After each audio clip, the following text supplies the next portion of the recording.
Good evening. Today we are going to discuss law of injunctions.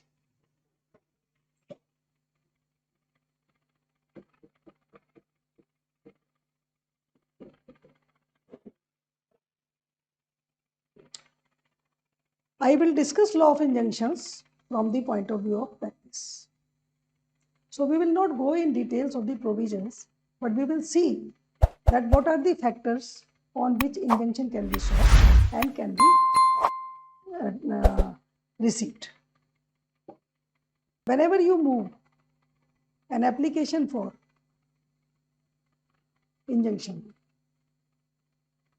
with a suit and you seek an injunction, temporary or permanent, from the court of law, you have to prove basically three factors. One is prima facie case in favor of the plaintiff.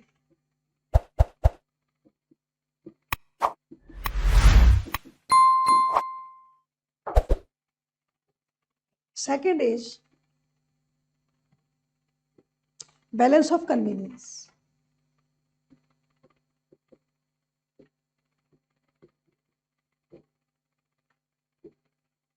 Again in favor of the plaintiff. Third is irreparable loss.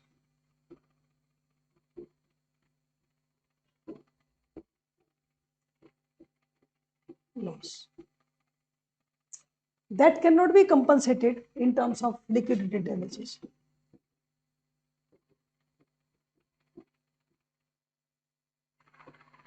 We will understand all these three things in a very simple way. Suppose there is a property, a person is in the property as lessee, and you come to know that some forged papers have been prepared by the lessee and he is going to sell your property and want to dispossess you after that sale. He will hand over the same to the purchaser and your property will be in danger. In that case, you will rush to the court of law saying that I am the owner of the property and the lessee has nothing to do with it, and he is using the false papers for selling of your property. You will move a suit seeking injunction, permanent injunction, and along with that you will move an application under 39(1) and 2 read with 151 CPC to have injunction against such sale.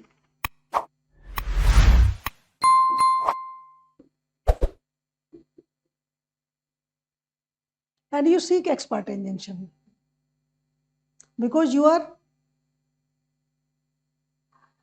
in the apprehension that the person who is in possession, though permissible to possess, may dispose of the property.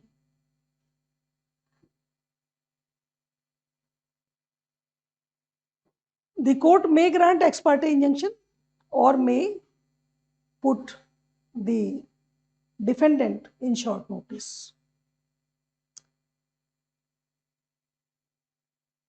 At that situation, your application would be put for arguments and you have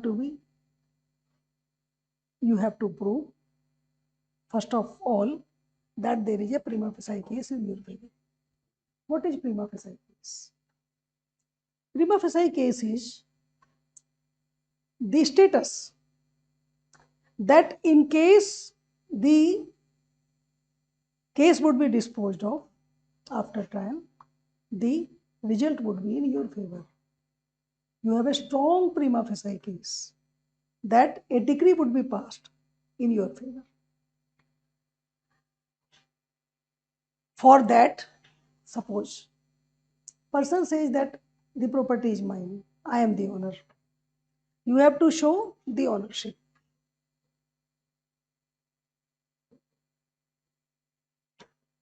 The documents that you are the owner and that the person who is in possession was permitted by you for the purpose of lease, and that there is strong apprehension of sale of your property by that person through the fake documents.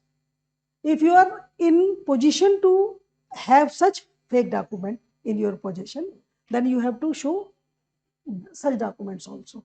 So you have to show number one, the ownership, the apprehension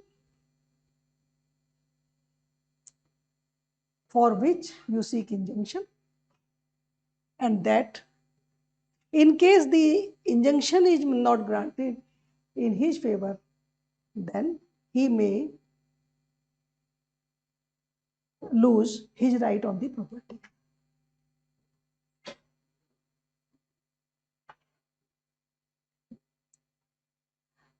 Recently, in 2020, in case of Ambalal Sarabhai Enterprises,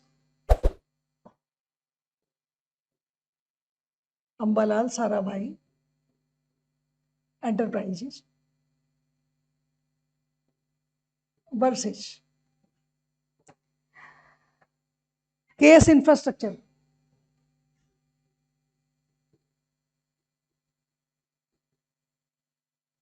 Honorable Supreme Court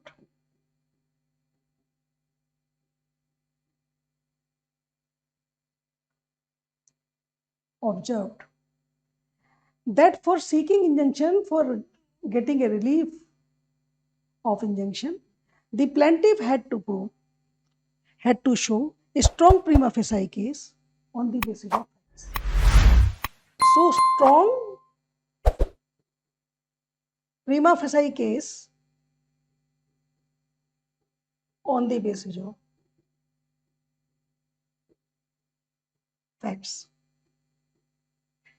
As I told you in the previous example, that strong prima facie case that you are the owner, property is yours, and that you have an apprehension of selling of your property by a wrong person through wrong mode, you have to prove the facts to show the strong prima facie case. It is not that you have to prove it through evidence, but at that stage, you can show, you can prove the facts through the material before the court. Ownership document, your apprehension that somebody has gone to the property dealer or to some place to inquire about your property, and that your right of such property will be extinguished if an injunction is not granted, means some documents, fake document on the basis of which you have got the information that your property would be sold. Another thing, Honorable Supreme Court has observed in that case, that the conduct of the plaintiff has to be clear, clean.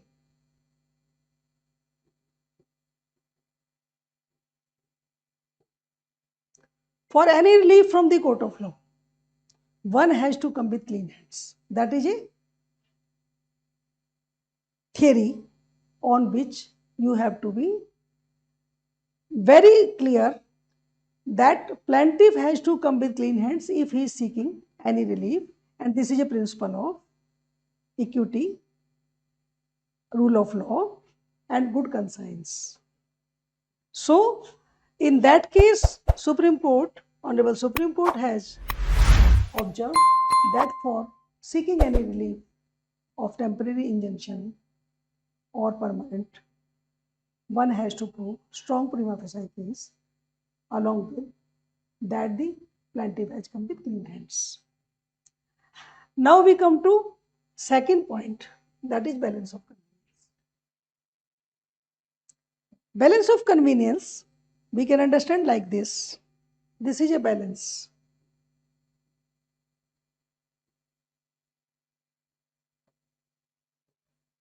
तराजू है.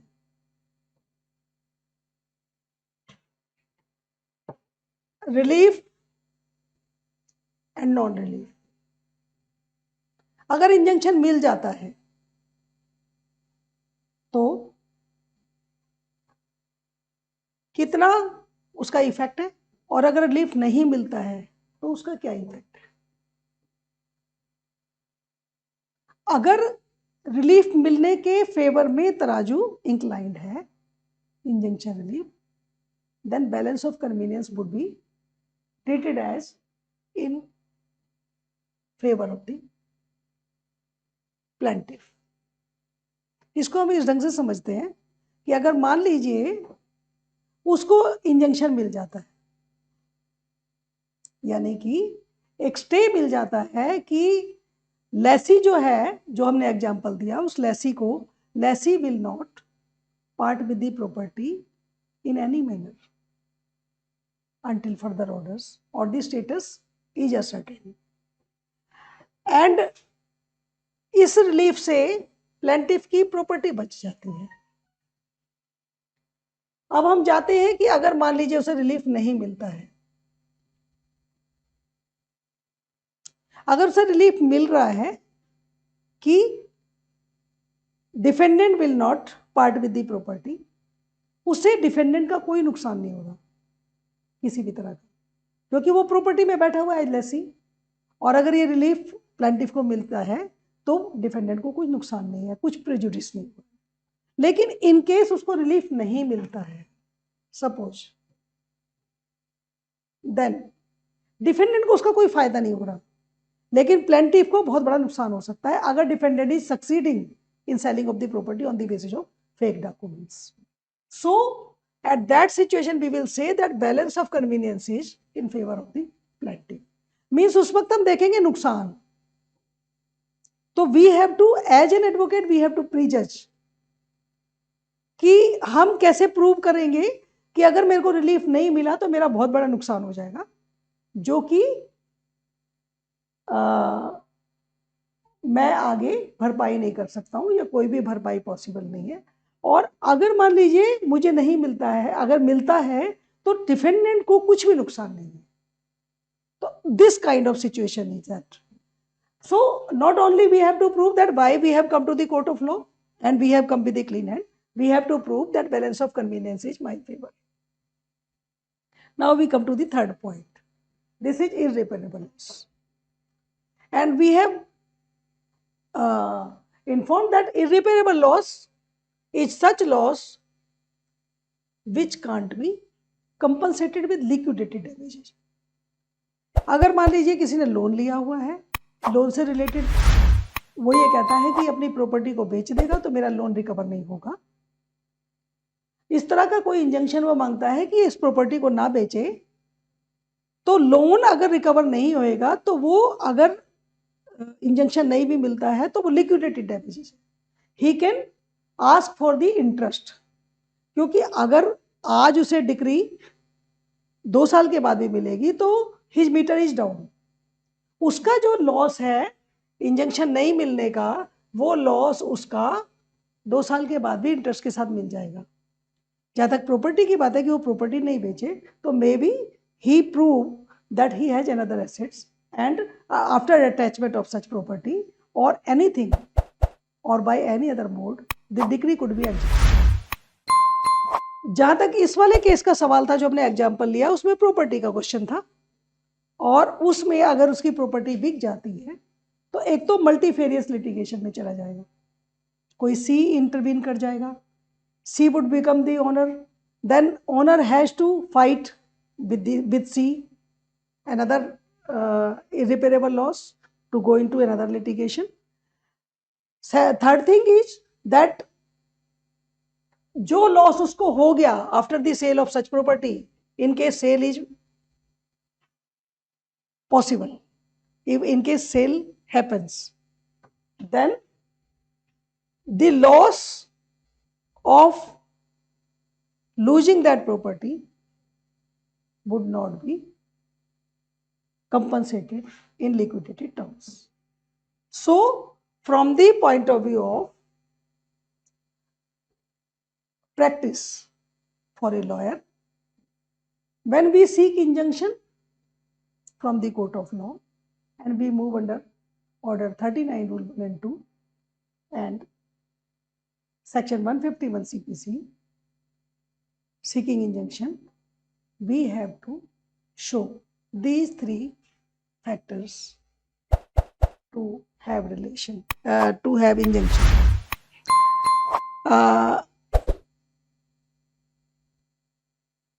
Shrimati Narayanan and others versus Govinda Appa and others. In this case, the Honorable Supreme Court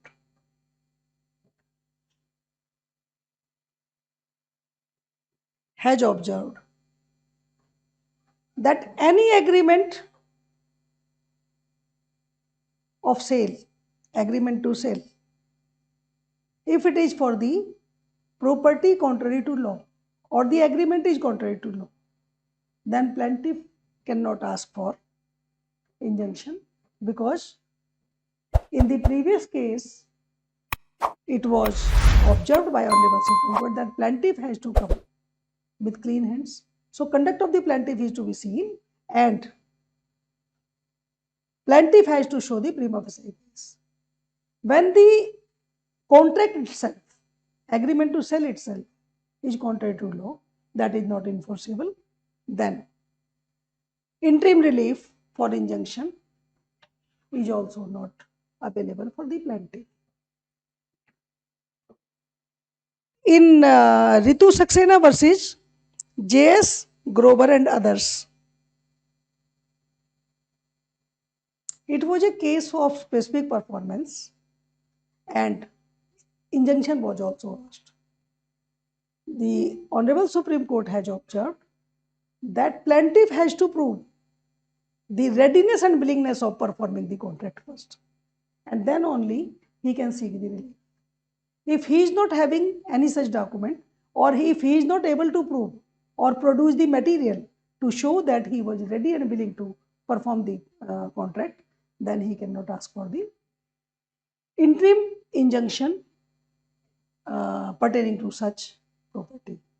So, with these recent laws, we conclude the session on law of injunction for the purpose of practice point of view, stating that for injunction, temporary or permanent,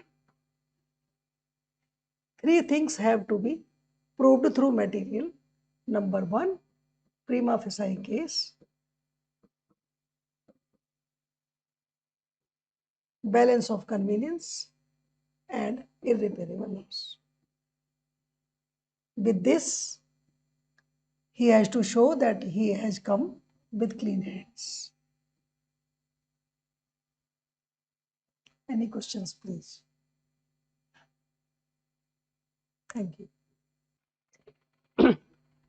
So in the continuation of that, we will take injunctions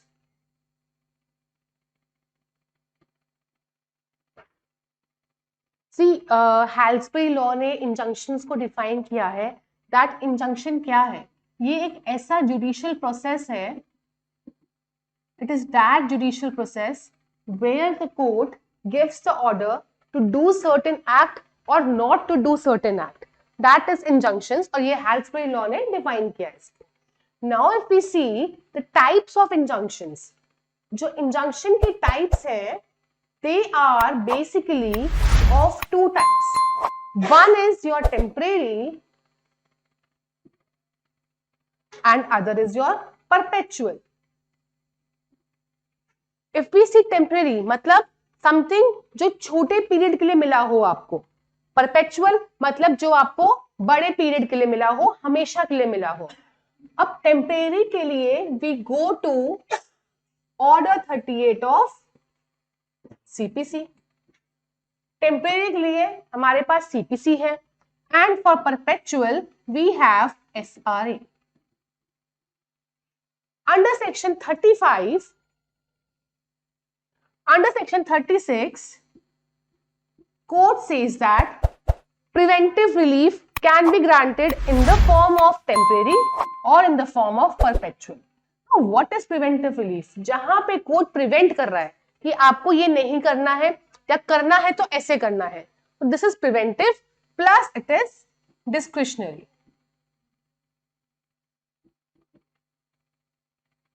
जरूरी नहीं है कि court इसे grant करेगा ही करेगा. So now if we see temporary injunction, it is under order 38, perpetual, it is in SRA. Moving further,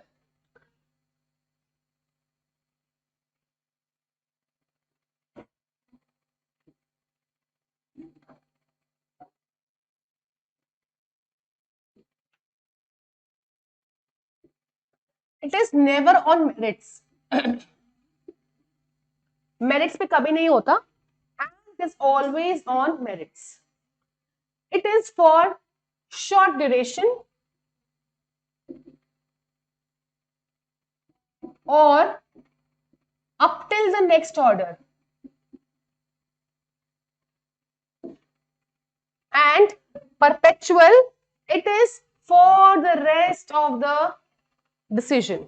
कि जैसे suit खत्म हुआ अब ये प्रॉपरली हमेशा के लिए फॉलो होना चाहिए, and that is why it is perpetual, मतलब इट इज परमानेंट. अब ऐसा नहीं है क्योंकि नाम परमानेंट है तो डिस्क्रिशनरी नहीं होगा, ये भी कोर्ट का डिस्क्रिशन है. So if we see the bare act, under section 36 they say that preventive relief can be temporary और परपेचुअल.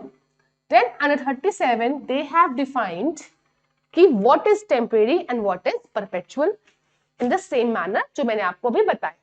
Right? Moving further, अब perpetual के बारे में हम थोड़ा सा बात करेंगे कि perpetual कब मिल सकता है.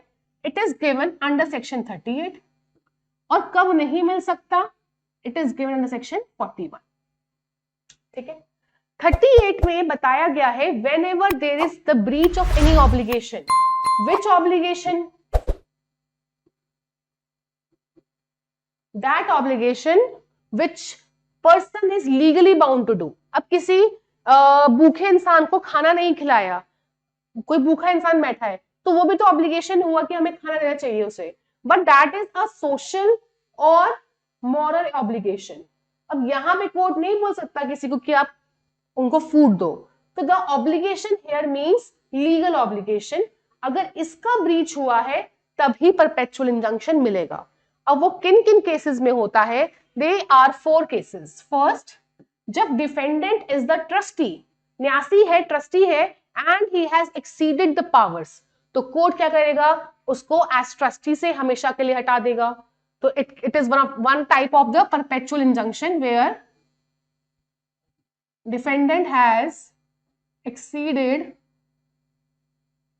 the powers of trustee. Next, जहां पे कितना कंपनसेशन देना है, कितना कंपनसेशन देना है ये नहीं पता है, वहां पर भी जहां पे कितना कंपनसेशन देना है ये नहीं पता है, वहां पर भी परपेचुअल इंजंक्शन मिल जाता है. या जहां पर ये नहीं पता है, जहां यहां पे ये क्लियर नहीं है कि जो इंजंक्शन के लिए जो कंपनसेशन दिया जा रहा है दैट इज नॉट एडिक्वेट. अगर वो अपने आप में एडिक्वेट नहीं है तो कंपनसेशन के साथ साथ इंजंक्शन भी मिल जाता है. The next, to prevent the multiplicity of proceedings. So these are 4 grounds where the injunction, perpetual injunction can be granted. Now coming forward to section 41. Here it tells when the perpetual injunction cannot be granted. Firstly, A, B, C, D says that perpetual injunction cannot be granted for anti-suit injunctions like A court cannot say, a civil court cannot say that you cannot go to the criminal court. A civil court cannot say that you cannot go to the upper court, or you cannot go to the lower court, or you cannot go to the administrative department, or you cannot go to the legislative department. तो आप ऐसा कुछ नहीं बोल सकते, court ऐसा कुछ नहीं बोल सकता, ऐसा इंजंक्शन नहीं दे सकता. नेक्स्ट, ई सेज समथिंग, अगर कोई ऐसा कॉन्ट्रैक्ट है जहां पे स्पेसिफिक परफॉर्मेंस हो ही नहीं सकता, अगर स्पेसिफिक परफॉर्मेंस ही कॉन्ट्रैक्ट का नहीं हो सकता तो उसमें इंजंक्शन देके भी क्या फायदा. So any contract who specific performance can not be done, वहां पे भी इंजंक्शन नहीं मिलेगा. नेक्स्ट, एनी कंडक्ट जो प्लेंटिफ का खुद का कंडक्ट ऐसा है कि he is not coming to the court with the clean hands, तब भी नहीं मिलेगा. Next, nuisance which is not clear कि वो न्यूसेंस है कि नहीं है.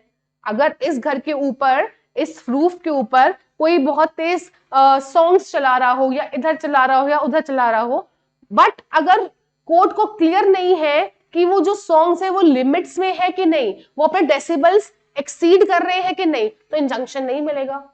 तो हमें क्लियर होना चाहिए कि इंजंक्शन मिलना है कि नहीं मिलना है. Next, moving forward, any act of which the plaintiff has given the acquiescence, मतलब प्लेंटिफ ने किसी एक्ट को मान लिया है कि ठीक है, तो मैं मान रहा हूं ऐसा होना ही है हमेशा, तो फिर उसमें भी इंजंक्शन मिलेगा. लास्टली, जहां पे प्लेंटिफ का खुद का कोई इंटरेस्ट ही नहीं है, वहां पे भी क्यों मिलेगा. अगर प्लेंटिफ का इंटरेस्ट ही नहीं है तो इंजंक्शन क्यों ही मिलेगा. Lastly, any other residuary. So these are all the grounds where the injunction cannot be granted. 38 says when can be granted, 41 says when cannot be granted. Moving forward to 42, it says that, no, it's okay, I know everything. ठीक है. Now moving forward, section 42 says that कि अगर किसी injunction में positive part है और किसी injunction में नेगेटिव पार्ट है, तो ऐसा नहीं है कि कोर्ट दोनों को साथ में ही देगा. Court can either go for the positive part or can go for the negative part. Similarly, 39 talks about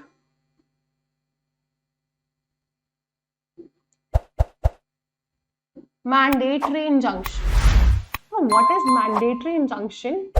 Whenever there is any breach of the contract, breach of the obligation, whenever there is any breach of the obligation and the court compels to do any certain act, तो यहां पे क्या है, here there is compelling nature of the act which the court is bound to compel.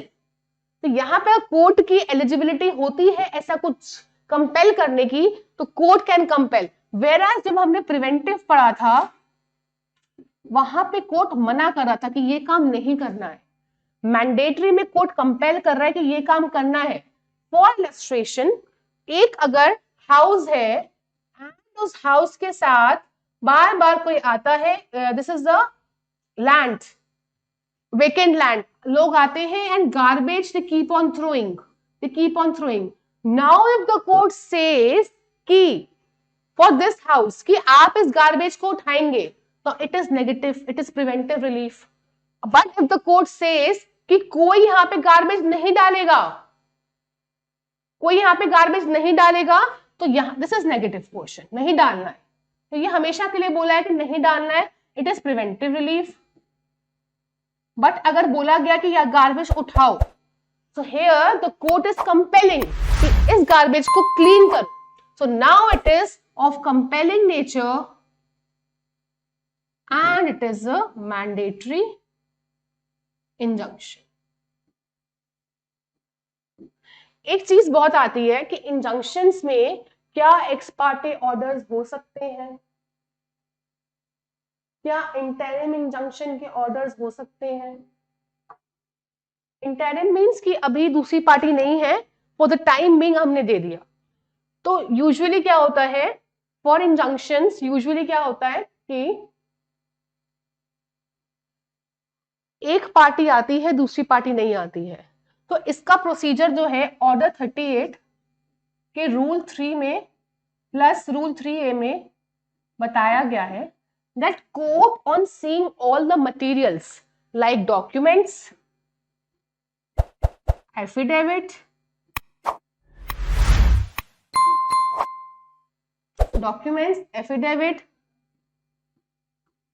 Plant, written statement, अगर court को लगता है कि यस हमें इंजंक्शन ग्रांट करनी चाहिए दैट टू एक्स पार्टे, तो court can grant, but court will order that in the next 30 days the other party has to appear, and then on the merits the court will decide. So this is the procedure for interim, but grounds as ma'am said, prima facie case prima facie होना चाहिए, the party जो मांग रही है injunction, balance of convenience, ऐसा नहीं अगर आप किसी को इंजंक्शन ग्रांट कर रहे हो तो उससे दूसरी पार्टी को नुकसान हो जाए, दोनों के राइट्स को बैलेंस करना is very very important. Third, irreparable loss नहीं होना चाहिए, ऐसा लॉस नहीं होना चाहिए जो बाद में रेस्टिट्यूट ही ना हो पाए, जिसका रेस्टिट्यूशन पॉसिबल ही नहीं है. So these are 3 criteria and the landmark case for this is Coca-Cola Limited versus Pepsi Limited. So if these are 3 criteria, and time by time the Supreme Court, Honorable Supreme Court in various cases has reiterated that these are 3 grounds: prima facie, balance of convenience, and irreparable loss or injury. Right? Moving further, if we go further, हम ये देखते हैं that in CPC, if we see the order 38, it talks about temporary injunction.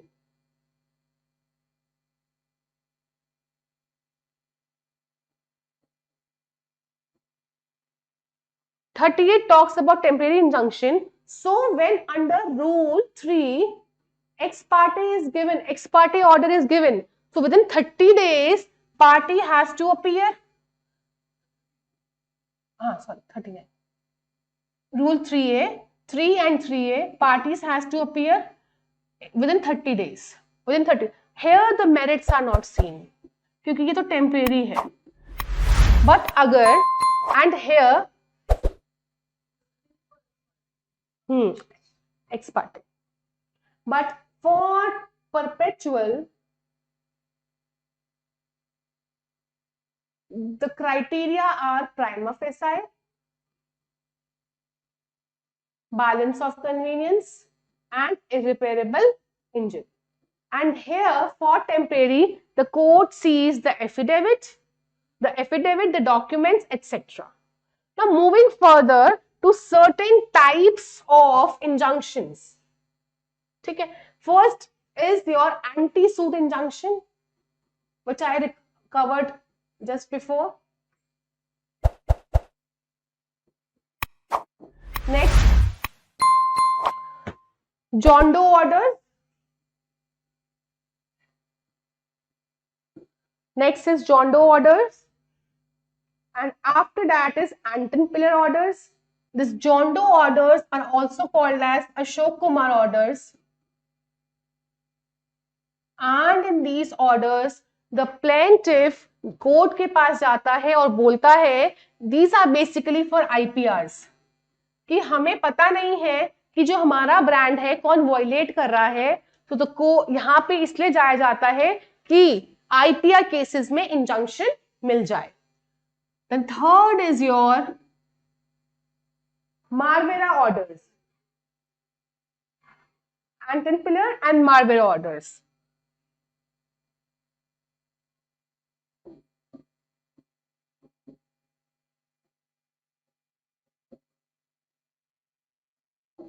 Now, Anton Pillar orders are this Marvera orders are the orders कि जब plaintiff court के पास जाता है और बोलता है कि डिफेंडेंट के जो एसेट्स हैं उन्हें फ्रीज करवा दीजिए, to freeze the assets. And next Anton Piller orders में here the plaintiff goes to the court to conduct investigation in the room of defendant under the control of defendant, कि किसी property की investigation के लिए। So these are 4 different types of injunctions in brief. So this is all about injunctions. Any question you can ask? If we conclude, हमें एक तो दोनों के ऑर्डर्स, टेम्परेरी के एंड परपेचुअल के सेक्शंस को मेमोराइज करना है। Very first thing, to memorise the sections.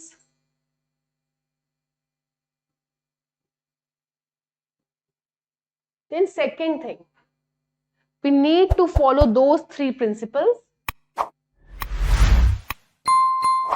And fourth thing, we need to know when the injunction can be granted and when the injunction cannot be granted. And the last thing, mandatory injunction.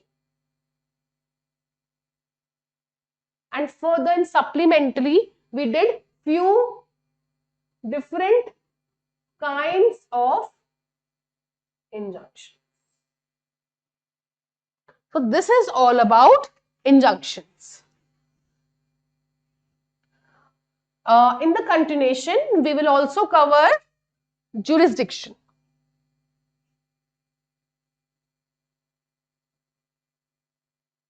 Under CPC.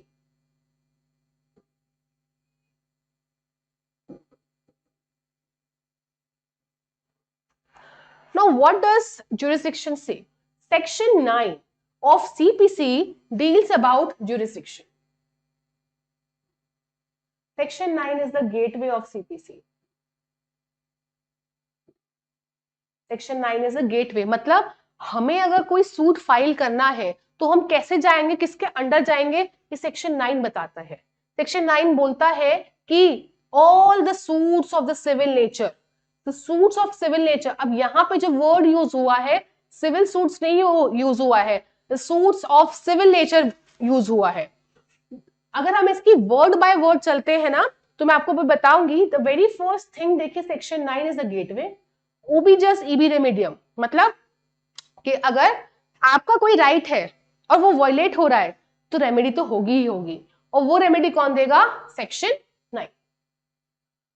पर देखिए, क्या 2 parties आपस में ये contract कर सकती हैं कि फॉर एग्जाम्पल जुरिसडिक्शन हमें टेरिटोरियल जुरिसडिक्शन हमें 16 से 20 बताता है ऑफ सीपीसी कि अगर इमूवेबल प्रॉपर्टी आपकी दिल्ली की है तो अगर उस प्रॉपर्टी का केस है तो आप दिल्ली के कोर्ट में ही जाएंगे ना, तो 16 से 20 ये बताता है। बट क्या अगर दोनों पार्टीज ये कॉन्ट्रैक्ट कर ले आपस में कि हम वहां ना जाके हम कहीं और जाते हैं, will it be possible?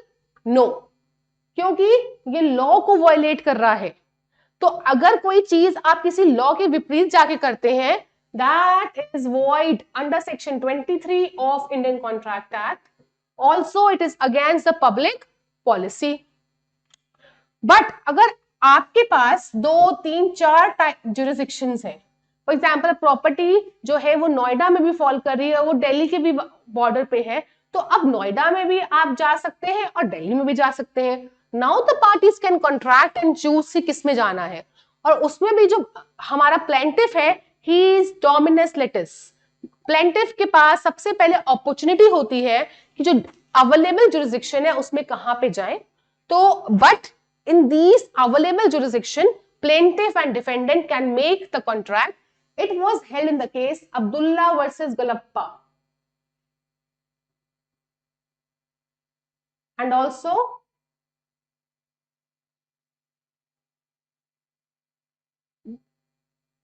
Abdullah versus Galappa.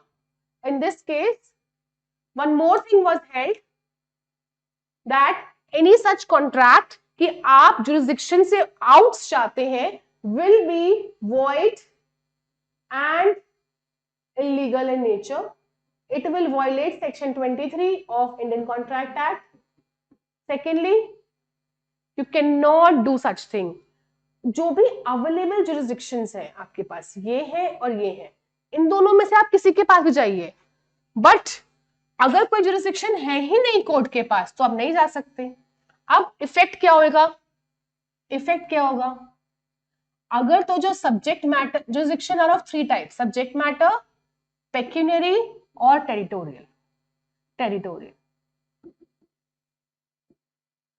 अगर तो जो टेरिटोरियल जुरिस्डिक्शन था और उस टेरिटरी में आप नहीं गए तो उसी टाइम पर ही कोर्ट क्या कर सकते हैं, they can return your plaint, या अगर बाद में पता लग रहा है तो रिजेक्ट भी कर सकते हैं या ट्रांसफर भी कर सकते हैं अंडर सेक्शन 23, 24, 25। ऑल्सो प्लेंटिफ जो है वो खुद से विड्रॉ भी कर सकता है। Same goes for pecuniary and same goes for subject matter, इन सब में हो सकता है। बट अगर ऐसा कुछ नहीं होता है कि चीज पकड़ में नहीं आती है कोर्ट के द्वारा एंड डिक्री जो है पास हो जाती है, डिक्री जो है पास हो जाती है, now in the case of subject matter that decree will be void ab initio, क्योंकि अगर court is a family court और वहां पे आप इंसॉल्वेंसी का मैटर लेके जा रहे हो तो obviously we'll consider that they are not competent to give decision on that case, इसलिए वो क्या हो गया, void ab initio. But in the other 2 cases pecuniary and territorial it will only be a irregular decree and not void ab initio, वो validate हो जाती है। This was held in Kiran Singh versus Chaman Paswan landmark case, Kiran Singh versus Chaman Paswan.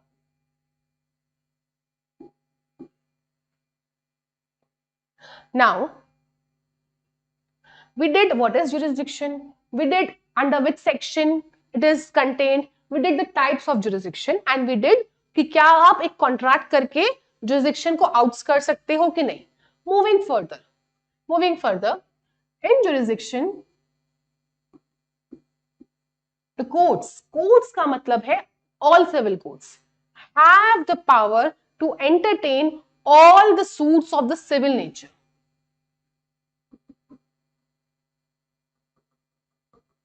Now ये जो चीज है ना, ये सेक्शन 9 को बड़ा करती है, एग्जॉस्टिव करती है और बड़ा करती है और इंक्लूसिव भी करती है। यहां पे अगर सिर्फ सिविल सूट लिखा होता ना तो इसका जो दायरा है वो कम हो जाता है, इसकी जो लिमिट्स है वो कम हो जाती। सिर्फ सिविल सूट्स का मतलब है कि आपका वहां पे कोई राइट हो और वो वायलेट हो, राइट भी कैसा, लीगल राइट। लेकिन सूट्स ऑफ सिविल नेचर का मतलब क्या है कि आपका डोमिनेंट में चाहे लीगल राइट हो और अगर साथ में कोई रिलीजियस राइट है या प्रॉपर्टी राइट है तो वो भी कवर्ड होंगे under suits of civil nature. For example right to vote, it will fall under section 9। But अगर ऐसा कोई सूट होता है दैट कि मुझे अपने ग्रुप में इंक्लूड कर लो, that is not a suit of civil nature. Now all the suits of civil nature will fall under section 9 until or unless their cognizance is expressly or impliedly barred.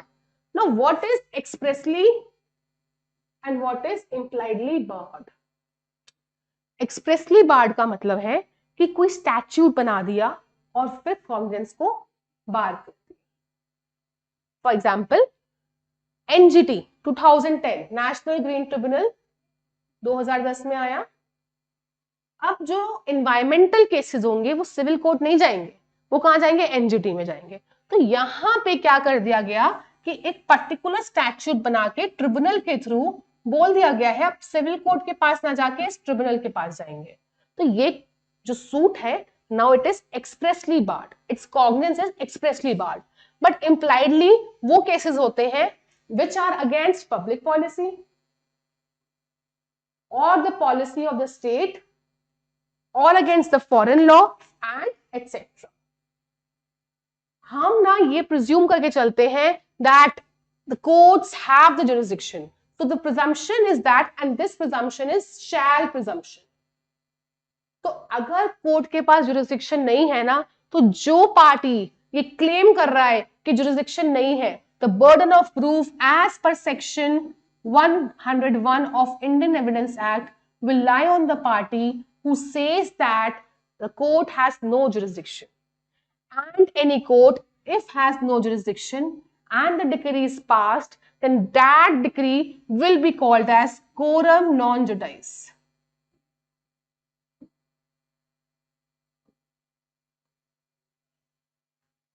Moving further, the cognizance expressly barred by tribunal, impliedly barred by public policy, and etc.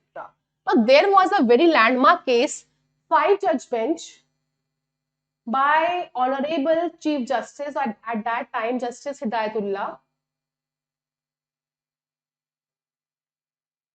The name of the case is Dhulabai versus State of MP. यहाँ पे बताया गया कि अगर civil courts का जो jurisdiction है, it is presumption is there कि कोर्ट सब कोर्ट्स के पास जुरिस्डिक्शन होगा, बट अगर आप क्लेम कर रहे हो तो burden of proof will be the on the party जो ये चीज बोल रहा है. First thing was about burden of proof. और नेक्स्ट थिंग वाज अबाउट कि आप जो जुरिस्डिक्शन है वो हटा सकते हो आइदर एक्सप्रेसली और इम्प्लाइडली, जैसे कि अभी बताया, expressly by making the tribunal and impliedly by the policies. Thirdly, अगर एक्सप्रेसली और इम्प्लाइडली आपने जुरिस्डिक्शन को हटा भी दिया है सिविल कोर्ट्स की, दैट डू नॉट मीन कि वो परमानेंटली हट गए हैं. Still they have the jurisdiction. अगर ये जो है ट्रिब्यूनल्स या कोई भी अदर बॉडी ढंग से जो है फंक्शन नहीं कर रहे, तो the civil courts will always have jurisdiction, but not at the prima facie level. Not at the prima facie level.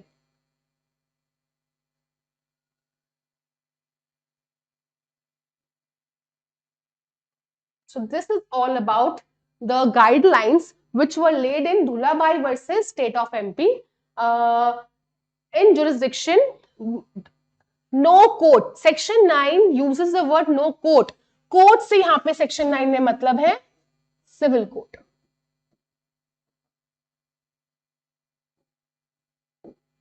Civil courts. So हमने सेक्शन 9 का वर्ड टू वर्ड इंटरप्रिटेशन कर लिया है. Each and every word is clear कि courts में यहां पे क्या मतलब है. Then suits of civil nature का क्या मतलब है. देन कॉग्निजेंस का क्या मतलब है, how it can be barred, expressly और impliedly. Then in the explanation of section 9 which was by 1976 amendment, उन्होंने रिलीजियस एंड प्रॉपर्टी केसेस का भी बताया कि अगर religious cases and the property cases with any civil right is there, that too also will be covered under the suit of civil nature. And also we did that section 9 is the gateway of CPC. Where there is right, there is remedy. Further, can the jurisdiction be ousted? Further, can you do a contract to choose other jurisdiction? Then the types of jurisdiction and its definition also, and the effect. If the court has no jurisdiction, तो उसका effect क्या होगा.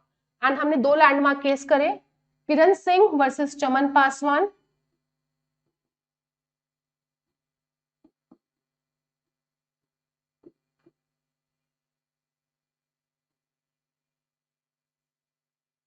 and Dhulabai versus State of MP. So this is the summary of section 9. We did this, right? Any questions? Thank you so much.